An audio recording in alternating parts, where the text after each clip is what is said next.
So had my second session with the ED coach last night, which was great.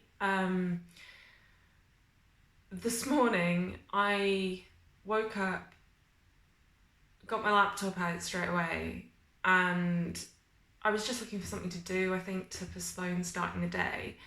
And I got my spreadsheet out, my meal plan, that is, so it's what's left of my spreadsheet after I deleted all the calculations and things. It's just the meal plan that I put together that the ED coach has approved. And I just started playing with it.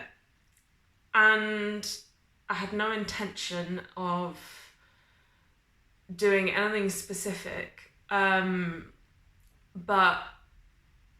I sort of found myself like autopiloting through an hour of playing with it and looking at a spreadsheet an hour later that had a second column of all the ways in which I could tweak it very slightly in a way that isn't really noticeable so that I could achieve a calorie deficit still, so that I could restrict calories. And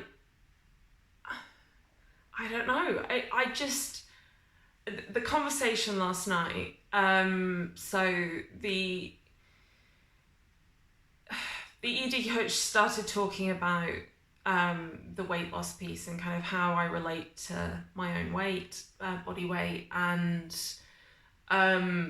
just introduced what I knew was coming, which is that an essential kind of part of fully recovering from this kind of thing is a fairly significant change in mindset about body weight, and body shape and body insecurities, and the kind of, I guess the big picture is that to fully recover, I have to move from deciding what weight I want to be up here and move towards eating healthily and intuitively and letting my body decide what weight it wants to settle at. And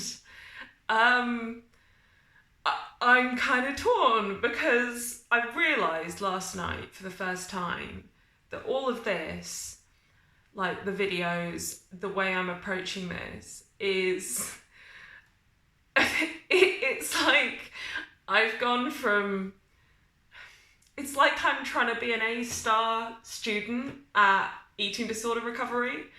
So I have to be honest, I have to do the right thing, and some of it is a massive battle, but like everything is going through that filter, and it's just me doing what I do in the rest of life. So I now have this huge internal conflict between getting my A-star in eating disorder recovery by accepting all of those things and just being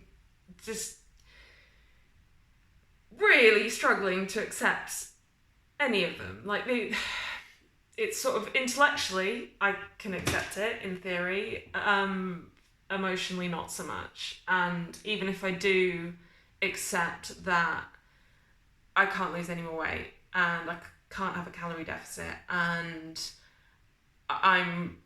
the end of the process is not to recover and then be able to have weight loss back if I want it. I have to let go of that indefinitely. Yeah, intellectually, sure. In moments and for some of the day, yeah, I can buy that and accept it, but I don't seem to be able yet to maintain buying into that and genuinely being aligned with that all the time. The thoughts are still coming back, and behaviours like this morning, where the spreadsheet comes out, are still coming back. And even now, I haven't deleted that edits to the spreadsheet. They're still there. I still want to keep that option open. And I've even gone as far as going, well, maybe I'll just make that okay by explaining the fact that I've done it and use the fact that I have an eating disorder to excuse that, and this process is going to take time, therefore being kind to myself would involve allowing myself to still want weight loss and want calorie restriction for a while because I haven't recovered yet. And that's kind of my latest rationalization for this other conflict that I have, where I really value being completely straight and honest and telling the full truth and all of that stuff in all of my life except for ED. Well, I value it in all of my life, but I do it everywhere except for ED. And I now have this conflict where I have that value and then I'm desperate to hold on to some of the ED behaviours, and they don't match because I now have to be honest about everything that's going on in my head to the camera and to the coach. And it's like, how can I rearrange those in a way that works for me? And it's like, I don't know, a lot of catch-22s all linked together. Yeah. But the upside is I'm feeling good and I haven't had anxiety for about 2 days now. So, yeah, I think it's positive, but onwards.